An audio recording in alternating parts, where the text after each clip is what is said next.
Alright, what's up guys? Today is going to be the follow-up video, so part 2 of the front splitter. So I know it's been quite a while since we started the front splitter, and it's actually been like a couple months, but there's some stuff I did off camera. We cut out basically the splitter out of the big piece of plywood, we measured it, and I got it bolted on the car, and I was waiting on the splitter rods to show up. The splitter rods showed up, and I mounted them on the car. I tested the splitter, and it worked fine. I was stupid and I took the splitter off to get painted, and I drove the car on the highway with the splitter rod still attached, and one of them actually unthreaded from the vibration and I lost it, and then a couple other like the Heims joint areas I lost as well. So I had to place another order with Fully Torqued Racing, and that actually took like 2 weeks for them to show up. Actually a little bit more than 2 weeks to show up. So it came down to like the last 1 week until our Lime Rock race that they finally showed up, and I was able to put the splitter on. If you follow my Instagram, you'll probably see the post of me standing on the splitter. But today I'm just going to walk you through like what I did, and luckily I have another splitter here for ISC suspension that's not painted yet, so I can show you what I did. So let me show you. Alright, so this is the front splitter. It's all painted. What I ended up doing is I'll show you over there. I've got another splitter, but this one I did 2 layers of fiberglass resin, just the resin. I didn't use any fiberglass on it. The resin, I sanded it smooth, then I did the second layer and I sanded it smooth again. It's kind of like ripply, you can kind of tell, but I didn't care too much about how it looked. I just wanted it to function. So then after I did all the resin, I sent it to my body shop, and they painted it gloss black, and they did 3 coats of clear on it. So it should be extremely durable, and I shouldn't really have to worry about anything like, you know, chipping just because of all the clear on it. It already has a couple scratches already in it. But so this is it. It's bolted from underneath, from like that first video that I showed you, and then these are the new mounts from Fully Torqued Racing. So I have them just going right up to the fender bracing, I guess I'll call it, because it attaches to the frame, and then just right down here I've got large fender washers for these side ones underneath, and then for these front ones I have it going right up to the radiator support on either side. These were actually pre-existing holes that were in the radiator support, so I didn't even have to do any drilling. Same with the ones on the sides, those holes were already there too. Instead of fender washers on these, I don't know if I'll be able to get a video of it or not. Yeah, there you go.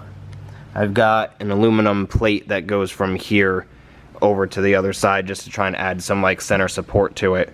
And then that's about it. And then this side I had to modify just a little bit because the oil cooler is here now.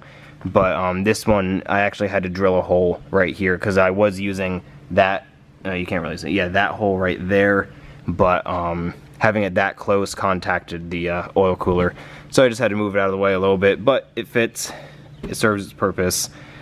It goes all the way back, so right to like the tow hook areas, so like the bumper basically ends like right here, which is nice, so it goes all the way basically as far back as it can.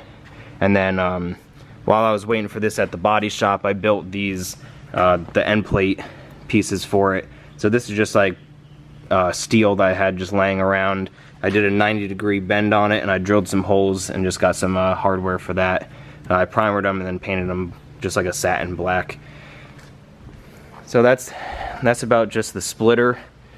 If you saw the Instagram photo of me standing on it, it is in fact strong enough for me to stand on.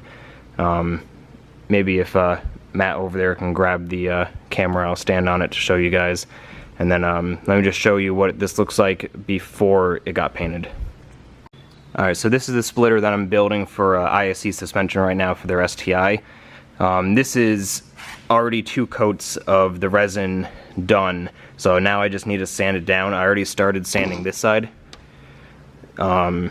Basically this was just that birch flooring grade, like marine plywood, and like just the first video, cut it out using like the template. And then I just did like a rough sand on the wood just so the resin would stick a little bit better. And what I actually found out was that when I poured the resin onto the splitter, the wood actually absorbed it, which is why I needed to do 2 layers of it.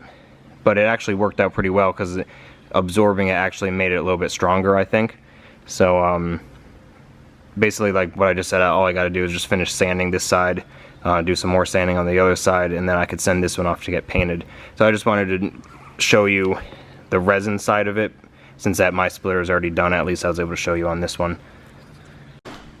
Alright, and the way that I built this splitter was that since I left all of the splitter rods and stuff on the inside of the bumper, I can put the bumper, I could take the bumper on and off without having to do anything to the splitter, which is basically how I wanted it to be, just so I didn't have to go through 1,000 different steps to just get the bumper off or anything like that. I made it all basically its own unit, so it's not part of the bumper at all, which I like a lot. Alright, so I've got Matt filming. I'll show you guys that I can actually stand on this thing. I'm always a little bit scared, but there we go. Standing on it. I don't want to jump up and down because I'm still terrified that I'm going to break it, but I'm on it and it's not breaking, and there we go. So like you just saw in the video, I'm able to stand on it. It makes a little bit of like creaking noises and stuff, but it's just everything flexing, so I still get a little scared while I stand on it like that. But it held up to a day of track use, actually 2 days of track use, and didn't have any problems. I somewhat scrape it going into my driveway at my house, but whatever, it's what happens. And yeah, so that's gonna be it for this episode. Thank you so much for watching. Don't forget to subscribe, like the video, and I'll see you next time. See ya.